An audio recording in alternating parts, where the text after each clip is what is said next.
ஸ்ரீ குருப்பியோ நமக. வணக்கம். இப்போ வாழ்க்கையில் நிறைய ஜோதிட தகவல்கள் நமக்கு கிடைச்சிக்கிட்டே இருக்குது. இந்த ஜோதிட தகவல்கள் மூலமாக நம்ம வாழ்க்கையில் நிறைய விஷயங்கள் நமக்கு ஒரு உண்மைகளை காட்டுது. இப்போ பாருங்கள், ஒருத்தர் ஜாதகத்தில் மேச ராசிக்காரங்க அல்லது மேச லக்கணத்துக்காரங்க யாராக இருந்தாலும் அஸ்வினி நட்சத்திரத்தில் லக்ன புள்ளி அமைந்தாலோ அல்லது அஸ்வினி நட்சத்திரத்தில் லக்னாதிபதி அமர்ந்தாலோ அந்த வீட்டில் அவங்க மெயின் ரோட்டுக்கு மேலே தான் ஒரு வீடை குடியிருப்பாங்க. அடுத்து அந்த வீட்டில் ஒரு வைத்தியம் பார்க்கக்கூடியவங்க இருப்பாங்க, கோவிலில் வேலை பார்க்குறவங்க இருப்பாங்க, ஒரு மந்திரிக்கிறவங்க இருப்பாங்க, அந்த குடும்பத்தில் மருத்துவ குணம் உள்ளவங்களும் இருப்பாங்க. அந்த குடும்பத்தில் பாருங்கள், ஒரு குழந்தை சம்பந்தமான ஒரு கருக்கலைப்பானது அங்கே இருக்கும். ஏன்னா அஸ்வினி நட்சத்திரங்கிறது கேதுவோட நட்சத்திரம். கேது ஞானக்காரகன், அது செவ்வாயுடைய வீடு. அப்போ அஸ்வினி 1ஆம் பாதம் அப்படிங்கிறது ஒரு வர்க்கோத்தமாகக்கூடிய நட்சத்திரம்.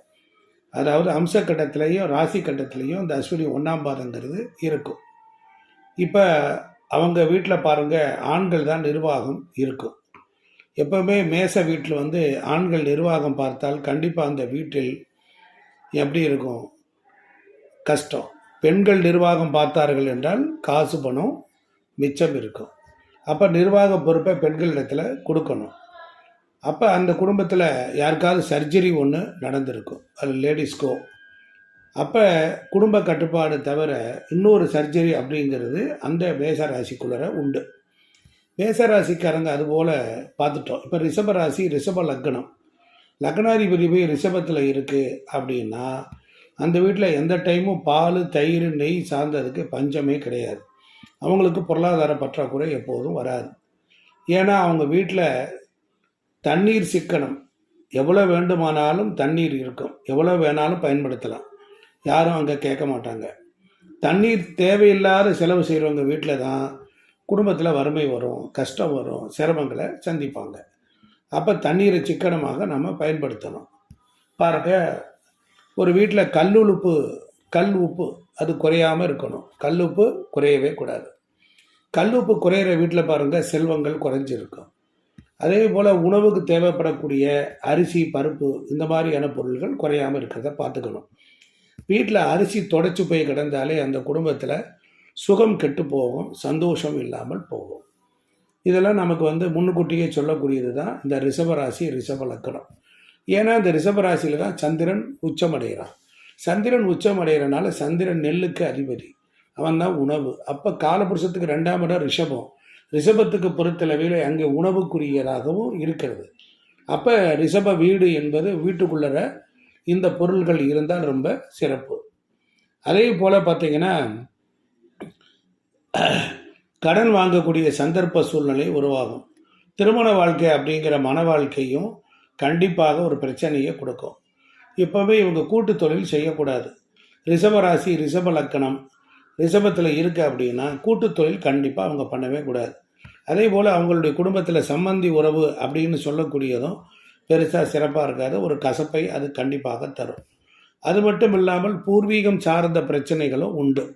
அந்த பூர்வீகத்தில் கூட எப்படி பிரித்து கொடுப்பாங்கன்னா கடனோடு தான் பிரித்து கொடுப்பாங்க, சொத்தையும் கடனோட சேர்த்தே கொடுப்பாங்க. அப்போ நீ தான் கடனை கட்டிக்கணும் அப்படின்னு வர்றதெல்லாம் இந்த ரிஷபராசிக்கு வரும்.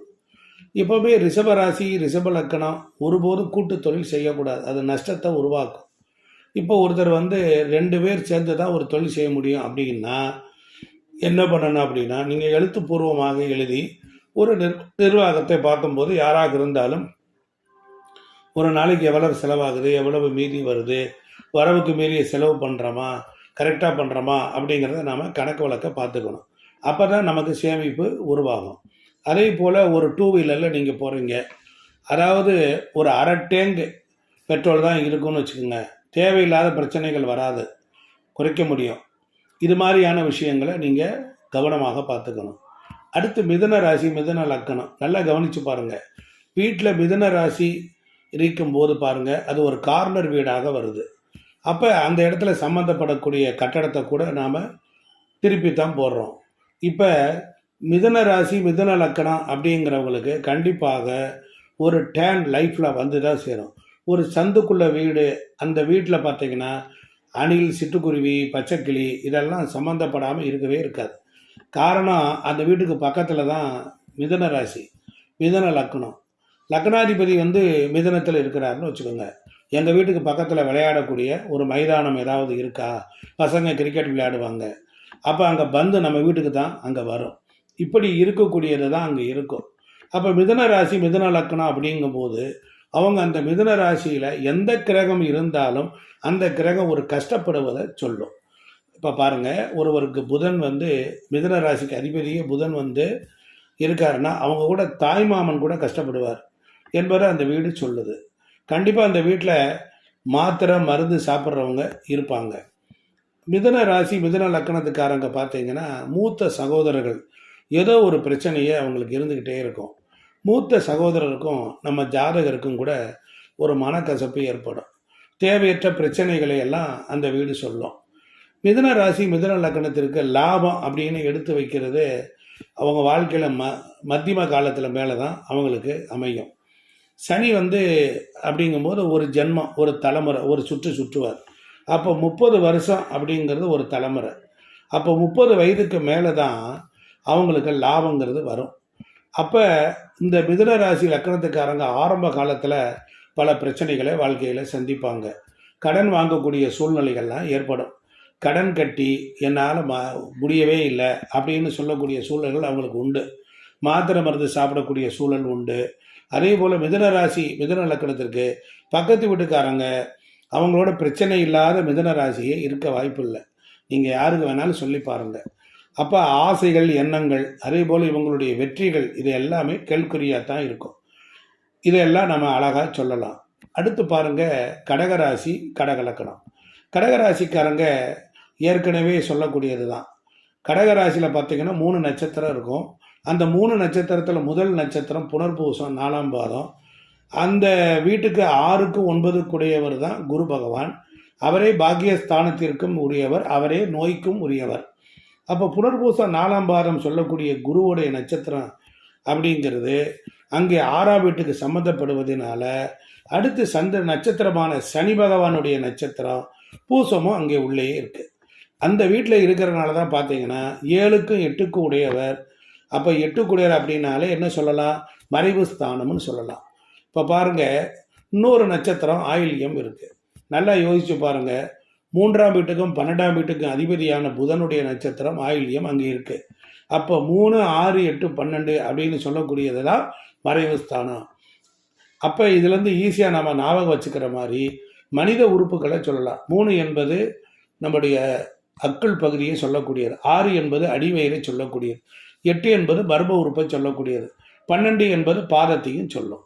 அப்போ மறைவு ஸ்தானமாக இருக்கிறனால நீங்கள் பார்த்தீங்கன்னா கடகராசியில் எல்லா மறைவு ஸ்தானமும் சம்பந்தப்படுறதுனால கடகராசியில் பிறந்தால், லக்கணத்தில் பிறந்தாலும் கஷ்டப்பட்டு தான் முன்னேறுவாங்க. ஒரு அவஸ்தையை சந்திக்காமல் இருக்க மாட்டாங்க.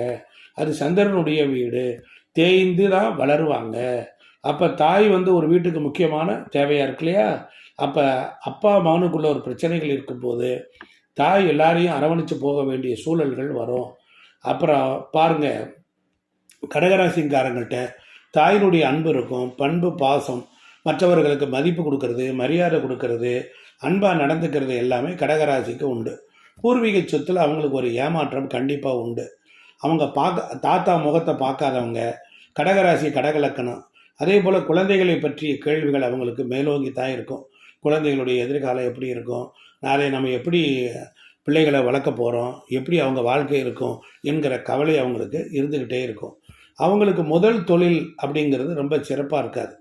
யாருக்கு வேணாலும் சொல்லி பாருங்கள், கடகராசி, கடகலக்கணத்திற்கு முதல் தொழில் என்பது அமையாது. முதல் தொழிலை அவங்க விட்டுட்டு அடுத்த வேலை தான் பார்ப்பாங்க. அப்போ தொழில் சார்ந்த பிரச்சனைகள்லாம் அவங்களுக்கு அதிகமாக இருக்கும். நல்லா படிச்சிருப்பாங்க கடகலக்கணக்காரங்க. அப்படி இருந்தால் கூட படிப்புக்கேற்ற வேலை இருக்காது. பார்க்குற வேலைக்கும் படிப்புக்கும் சம்மந்தம் இல்லாமல் போகும். அதனால் கடகலக்கணத்துக்காரங்களுக்கு அத்தை அப்படின்னு சொல்லக்கூடியவங்க வகையில் ஒரு பிரச்சனை இருக்கும். அத்தையுடைய வாழ்க்கை சிறப்பாக இருக்காது. அத்தையும் மாமாவும் பிரியக்கூடிய சூழல்கள் உருவாகும். அப்போ கடகலக்கணம் கடகராசிக்கு எடுத்துக்கிட்டிங்கன்னா அவங்க அப்பா மிகவும் கஷ்டப்பட்டதை சொல்லும். ஒரு சொத்தை விட்டு கொடுத்துட்டு வரக்கூடிய அமைப்பையும் அது காட்டுது. அடுத்து பாருங்கள் சிம்ம ராசி சிம்ம லக்கணம். இதே போல் இவங்களுக்கும் தாயார் மேலே ஒரு அதிக பிரியம் உள்ளவங்களாக இருப்பாங்க. அதே போல் தாயாரோட ஒன்றி போக முடியாது, தாயாரோட இவங்களால இருக்க முடியாது. அதே போல் தாயாருக்கும் மருந்து மாத்திரைகள் ஏதோ ஒரு பிரச்சனைகள் இருக்கும். சிம்ம ராசிக்கு அப்பா அப்படின்னு சொல்லக்கூடியவர் பார்த்தீங்கன்னா ரொம்ப அந்யோன்யமாக பேச மாட்டார். அப்பாவுக்கு ரொம்ப மதிப்பு மரியாதை கொடுக்கக்கூடியவர் தான் இவர். ஆனால் அந்த அப்பா மேலே ரொம்ப பக்தியாக இருப்பார். அப்பா கிட்ட எதுவுமே இவர் கேட்க மாட்டார், கேட்கக்கூடிய சூழலும் அவருக்கு வரவே வராது. அம்மா கிட்ட தான் எதையுமே சொல்லுவார். அம்மா மேலே தான் பாசம் அதிகமாக இருக்கும். அம்மா தான் அப்பாட்ட போய் எல்லா விவரத்தையும் சொல்லுவாங்க. அதே போல் தான் சிம்மராசி சிம்மலக்கணத்தை எடுத்துக்கிட்டிங்கன்னா சொத்து பிரச்சனையை சந்திச்சே தீரணும். 4ஆம் வீடு சுகஸ்தானம் அவங்களுக்கு ரொம்ப பெரிய சிறப்பாக இருக்காது. ஏன்னா அங்கே சிம்ம ராசிக்காரங்களுக்கு சொத்துக்களில் பிரச்சனைகள் இருந்துக்கிட்டே இருக்கும். சுகஸ்தானம் அங்கே பாதிக்கப்படும். அதே மாதிரி பிறந்த சகோதரருடைய வாழ்க்கையும் ஒரு பிரச்சனையை சொல்லிக்கிட்டே இருக்கும். அவங்க முயற்சி ஸ்தானம் அந்த ராசிநாதனே 3ஆம் இடத்துல போய் அவர் நீச்சமாகிறார். அதனால் 40 வயதுக்கு மேலே தான் அவங்க வாழ்க்கையே சிறப்பாக இருக்கும் அப்படிங்கிறது ஒரு கணக்கு. ஆரம்ப ஸ்டேஜை தடைகளையும் பின்னாடி படிக்கலாங்கிற எண்ணங்கள் இருந்தாலும் சிம்மராசி சிம்மலக்கணத்தில் பிறந்தவங்க கணவன் மனைவிகள் ஒரு நாளாவது பிரியக்கூடிய சூழல் வரும். சர்வகாலம் சண்டை சச்சரவு பிரச்சனைகள் வரும். அப்போ பூர நட்சத்திரங்கிறது அங்கே இருக்குது. ஆண்டாளுடைய நட்சத்திரம். ஆண்டாள் எங்கே இருக்கிறார்? பெருமாளையா இங்கே இருக்கிறார். அப்போ அந்த பிரிவினையை தரக்கூடியது தான். அப்போ இல்லைன்னா பகலெல்லாம் மனைவி வேலைக்கு போவாங்க, நைட் ஷிஃப்ட்டுக்கு போவாங்க. இப்போ கணவன் தான் வீட்டு வேலையை பார்க்கணும் செய்யணும் எல்லாமே வரும். அது ஒரு அப்போ ஒரு கல்யாணத்தில் ஒரு பிரச்சனையை வந்து தான் சந்திப்பாங்க. குழந்தைகளை பற்றி சிந்தனை சிம்மத்துக்கு கவலைப்படாத நாளே இருக்காது. அதனால் சிம்மத்தை சொல்லக்கூடியவர்கள் பார்த்தீங்கன்னா அடுத்து இவ்வளவு பிரச்சனைகள் அங்கே இருக்குது. கன்னி ராசி கன்னியா லக்கணத்தை எடுத்துட்டிங்கன்னா அவங்க வீடு ஒரு கார்னரில் தான் இருக்குது. அது ஒரு உபய ராசி, கார்னர் வீட்டை தான் அது சொல்லுது. ஜீவனத்துக்கு குறையே வராது. ஏன்னு கேட்டிங்கன்னா நெல் கதிருடன் கூடிய ஒரு கன்னி பெண் தான் அந்த வீட்டில் இருக்கிறார் அப்படின்னு சொல்லக்கூடிய இடம். அப்போ நெல் கதிர் அப்படின்னு வந்துச்சு பார்த்தீங்களா? நான் முதல்ல சொன்ன மாதிரி எந்த வீட்டில் அரிசி குறையாமல் இருக்கோ அந்த வீட்டில் பணம் நிறைய இருக்கும். இப்போ அந்த காலத்தில் நெல் மூட்டை தான் வாங்கி வச்சுருப்பாங்க. வருஷத்துக்கு ஒரு முறை தான் சாப்பாட்டுக்கே நெல் வாங்குவாங்க. அந்த வீட்டில் பாருங்கள் ஒரு சிற்பம் இருக்கும். அப்புறம் நீங்கள் ட்ரம்பில் கொட்டி வச்சுருந்தால் நல்லாயிருக்கும். கன்னிக்கு முயற்சி ஸ்தானம்னு சொல்லக்கூடியது கண்டிப்பாக ஒரு பிரச்சனையை கொடுக்கும். கன்னி ராசி கன்னி இலக்கணத்துக்கு சகோதரர்களால் ஒரு பிரச்சனை வரும்.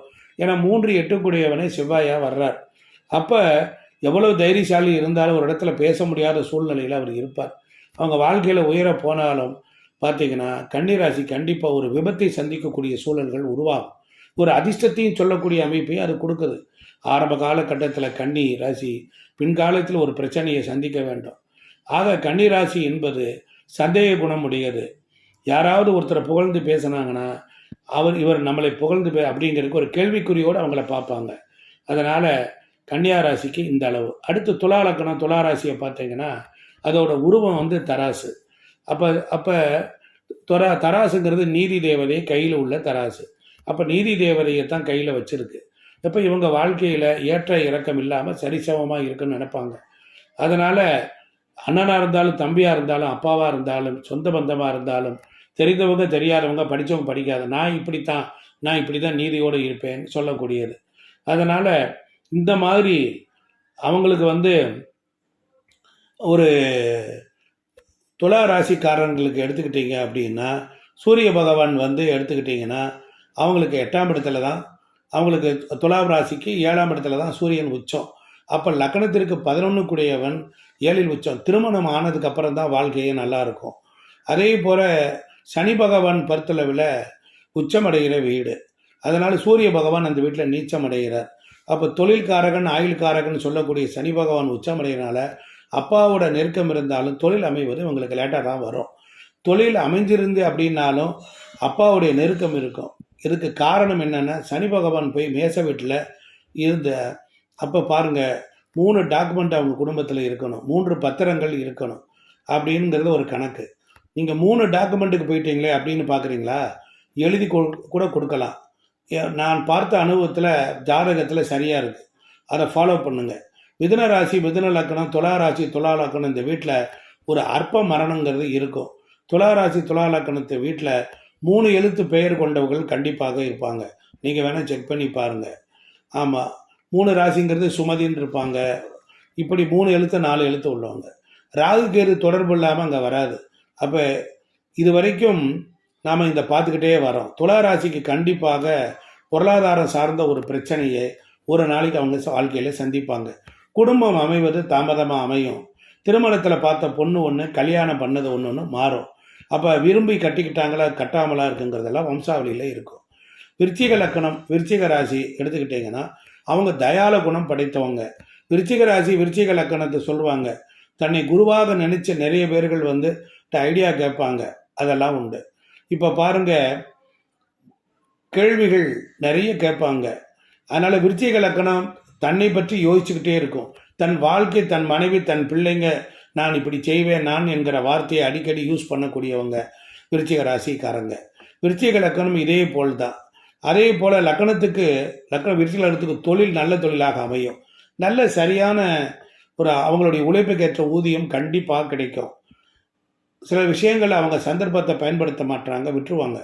அப்புறம் விட்டுட்டு மறுபடியும் வந்து இப்படி பண்ணியிருக்கலாம், அப்படி செஞ்சுருக்கலாம் அப்படின்னு சொல்லுவாங்க. அதே போல் விருச்சிக ராசி விருச்சிக லக்கணம் ஏதோ ஒரு ரத்த சம்மந்தப்பட்ட நோய்கள் அவங்களுக்கு தாக்கப்படும். அவங்களுக்கு ஏதோ ஒரு அந்த வீட்டில் உள்ளவங்க மாத்திரை மருந்து எடுத்துக்கூடிய சூழல்களை கொடுக்கும். அதே போல் பார்த்தீங்கன்னா தனுசு ராசி தனுசு லக்கணம் கோதண்ட வீடு கோதண்ட ராமன் சொல்லுவாங்க. இதெல்லாம் ஏன் அப்படி சொல்கிறேன்னா, ஒரு மேசராசியோ ஒரு சிம்ம ராசியோ தனுசு ராசியிலோ ஒரு கிரகம் இருந்தால் அவங்க ஜெயிக்கிறதுக்கு மட்டும் பிறந்தவர்கள் என்பதை அது சொல்லுது. தனுசு ராசி தனுசு லக்கணம் நல்ல ஒழுக்கமானவர்கள், நல்ல ஒரு வழிகாட்டியாக விளங்கக்கூடியவங்க. அந்த தனுசு ராசி தனுசு லக்கணம் என்பது ஒரு போராட்டமான வாழ்க்கையை சொல்லும். போராட்டத்தை தான் சந்தித்து தான் வாழ்க்கையில் மேலே வருவாங்க. அப்போ பாருங்கள், அவங்களுக்கு எல்லாரையும் பாராட்டுவாங்க. ஆனால் எல்லாத்தையும் புலம்பிக்கிட்டே இருப்பாங்க. எங்கள் வீட்டுக்காரர் அப்படி, எங்கள் பிள்ளைங்க இப்படி, எங்கள் பக்கத்தில் இப்படி பண்ணுறாங்க அப்படின்னு சொல்லும். அப்போ தனுசு லக்கணத்துக்கு குழந்தைகளை சார்ந்த கேள்விகள் இருந்துக்கிட்டே இருக்கும். அப்போ தனுசு லக்கணம் படுத்த உடனே தூக்கம் வராது. அதே போல் அவங்களுக்கு சைனஸ் ப்ராப்ளம், போகம் என்பது குறைவு. அப்போ 12ஆம் பாவம்னு சொல்லக்கூடிய அவங்களுக்கு நிறைய அது சார்ந்த கேள்விகள் இருந்துக்கிட்டே இருக்கும். தனுசு ராசி தனுசு லக்கணம் நீங்கள் அதாவது பூர்வீக சொத்தை அனுபவிக்கும் தடை ஏற்படும். தாத்தாவோட நெருக்கம் இருக்கிறது உங்களுக்கு தடையாக இருக்கும். அப்போ தனுசு ராசி தனுசு லக்கணம் அப்படின்னாலே 2 சம்பந்தம் ஒரு வீட்டில் பண்ணதை சொல்லும் அப்படிங்கிறது ஒரு கணக்கு. ஏன்னா மூல நட்சத்திரம் அப்படிங்கிறது அந்த வீட்டில் உண்டு. அப்படின்னா கண்டிப்பாக அந்த வீட்டில் எம் என்ற பெயர் உண்டு. தனுசு ராசி தனுசு லக்கணத்துக்கு கண்டிப்பாக தீர்க்காயிலும் உண்டு, ஒரு தீக்காயமும் உண்டு. ஒரு ஜாதகம் பார்க்கும்போது அப்படி தான் சொல்லுவாங்க.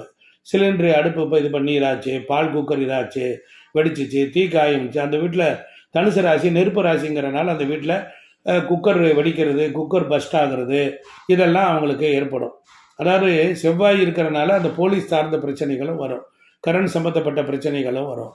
அப்போ தீக்காயம் ஏற்படுவதும் வாய்ப்பு உண்டு. அடுத்து பாருங்கள், மகர லக்கணம் மகர ராசி எடுத்துக்கிட்டீங்க அப்படின்னா அவங்க அப்பா இடம் மாறி வந்திருப்பார், அவங்க தாத்தா இடம் மாறி வந்திருப்பார் அப்படின்னு சொல்லுது. அவங்க ஒரு ஏமாற்றத்தை சந்தித்திருப்பாங்க. அதனால் நமக்கு மகர லக்கணம் வந்து ஒரு எளிமையை கொடுக்கக்கூடியது. ஒரு எலி சம்மந்தப்பட்ட பிரச்சனை அவங்களுக்கு இருக்கும், எலியினால் அவங்களுக்கு தொல்லைகள் இருக்கும். அதுபோல் காக்கா வீடும் அதுதான். மகர ராசி மகர லக்கணம் காகத்துக்கு சாப்பாடு வச்சுட்டு வந்தால் அவங்களுக்கு நிறைய நன்மை உண்டாகும். அவங்களுக்கு பல்வேறு வகையான சோதனைகள்லாம் இருக்கும். கண்டிப்பாக அவங்க இதை காக்காய்க்கு வைக்கும் வசதி வந்துடும். அதுக்கு பக்கத்தில் வண்ணார் வீடு அப்படின்னு சொல்லக்கூடிய மகர ராசி மகர லக்கணம் அயன் பாக்ஸ் வாங்கி கொடுக்கலாம். கறி போட்டு அயன் பண்ணுவாங்க இல்லையா, அந்த பெட்டிக்கு தேவையான கறி, அடுப்பு கறி, இதெல்லாம் நீங்கள் வாங்கி கொடுத்தீங்கன்னா ரொம்ப சிறப்பாக இருக்கும். அதே போல் மகர லக்கணத்துக்கு கண்டிப்பாக ஒரு சொத்து பிரச்சனை ஒன்று உண்டு. அவங்களுக்கு நிறைய எண்ணங்கள், ஆசைகள், லாபங்கள் சொல்லுவாங்க. அவங்களுக்கு எப்போவுமே வெற்றிகளை பற்றி ஒரு சிந்தனை இருக்கும். அதே போல் அதிக முதலீடு போட்டு ஒரு தொழில் செய்கிறது மகர ராசி மகர லக்கணத்துக்கு ஆகவே ஆகாது. ஒரு பெரிய வெளிநாட்டுக்கு போகிறது, நான் பணம் கட்டுறது தான் இருக்கிறேன் அப்படின்னு கேட்டால் ரொம்ப எச்சரிக்கையோடு ஒரு அரசு காரியத்துக்கோ அரசு வேலைக்காகவோ பணம் கட்டக்கூடியவர்கள் ரொம்ப எச்சரிக்கையாக இருக்கக்கூடியது தான். அப்போ மகர லக்கணம் கும்ப இதை பற்றி பார்த்தோம். கும்ப லக்கணம் அப்படின்னா கோபுர கலசம், கும்ப பானை அப்படின்னு சொல்லக்கூடியது ஒரு பிடிவாதம், ஒரு தெனாவட்டா சொல்லலாம். எங்களுடைய மூத்த முன்னோடி அவர்கள் பிரகாரம் நம்ம அங்கே பாரம்பரியம் அங்கே ஒன்று இருக்கும். அதே போல் கும்பலக்கணம் சகோதர ஒற்றுமை குறைவு. கும்பலக்கணத்துக்கு சகோதரர்கள் ஒற்றுமை குறைவாக தான் இருப்பாங்க. அதே போல் தொழில் சரியில்லாது போகும், முதல் தொழில் சிறப்பு இருக்காது. அதுபோல் கல்வியில் ஒரு தடங்கல்களை சந்திக்காமல் இருக்க மாட்டாங்க. அதே போல் அவங்களுக்கு முயற்சி ஸ்தானங்களும் பிரச்சனைகளாக இருக்கும். ஒரு முறைக்கு பல முறை முயற்சி செஞ்சாகணும். கும்பராசி கும்பலக்கணத்தை எடுத்துக்கிட்டிங்கன்னா குருவர்களும் திருவர்களும் இயற்கையாகவே கிடைக்கக்கூடியது. அதே போல் மோட்சஸ்தானம் தான் இவங்களுக்கு மீனராசிக்கு 2ஆம் இடமாக வர்றார். அப்போ மீனராசியில் சுக்கிர பகவான் அங்கே உச்சமடைகிறார், புதன் அங்கே நீச்சம் பெறுகிறார். அப்போ மீனராசி மீனலக்கணம் மீன்கள் கூட்டமாக இருக்கும் அப்படின்னு சொல்லுவாங்க. ஆனால் இந்த மீனராசி மீனலக்கணம் அதோடைய உருவத்தை பார்த்தீங்கன்னா, ஆமாம், தலையிட்ட இன்னொரு மீனுடைய வால் இருக்கும். அப்போ அந்த மீனராசி மீன இலக்கணத்துக்குள்ளே கருத்து வேறுபாடுகள் கணவன் மனைவிக்குள் இருக்கும். மீனராசி மீன இலக்கணத்தை எடுத்துக்கிட்டிங்கன்னா கல்யாணம் ஆன உடனே தனியாக பிரித்து வச்சுறது நல்லது. ஒரே வீட்டில் இருக்கக்கூடிய சூழ்நிலைகள் அப்படிங்கிறது அமைப்புகள் வந்தால் கண்டிப்பாக அவங்க மாமியார் மருமகள் சண்டை ஒன்று பிடிக்கக்கூடாத விஷயங்கள் நடக்கும். அதே போல் மீன இலக்கணம் மீனராசிக்காரங்க கண்டிப்பாக பணத்தோடு தான் இருக்கும், கண்டிப்பாக. ஆனால் அந்த பணத்துக்காக பற்றாக்குறைகள் வரும். அப்பா சகஜமாக பேச மாட்டாங்க, அப்பாட்ட நெருங்க மாட்டாங்க, பாசம் இருக்கும் காட்டிக்க மாட்டாங்க, அவங்கக்கிட்ட உள்ளுணர்வுகள் தான் இருக்கும், வெளியில் காட்டிக்கவே மாட்டாங்க. இப்படி மீனராசி மீன இலக்கணத்துக்கு சரியாக பொருந்தும். அனைத்து பாக்கியம் உங்களுக்கு தாமதப்பட்டு தான் கிடைக்கக்கூடியதாக அமையும். நல்ல உயர்ந்த வாழக்கூடியவர்கள் மீனராசி மீன இலக்கணக்காரர்கள் குடும்பத்தில் வசிக்கக்கூடிய அமைப்பை தரும் அப்படின்னு கேட்பாங்க. பாருங்கள், மீன்கள் தன்னுடைய இறைக்காக தன்னுடைய குஞ்சுகளை சாப்பிடும் அப்படிங்கிறது அமைப்பு கொண்டது. அப்போ அவங்களுக்கு இந்த மீனராசி மீன இலக்கணம் நல்ல உறவுக்காரங்கள்ட்ட பகையை பண்ணக்கூடிய அமைப்பை ஏற்படுத்திடும். அப்படியே சொல்லிக்கொண்டே இதுவரை நாம் 12 ராசிக்கும் சொல்லியிருக்கிறோம். இந்த வீடியோ உங்களுக்கு பிடிச்சிருக்கும். இது உங்களுடைய வாழ்க்கையினுடைய வளர்ச்சிக்கு உதவும். ஜெயிச்சுப்பா, இதை கேட்டு பாருங்கள், கண்டிப்பாக வெற்றி பெறுவீங்க. நன்றி, வணக்கம்.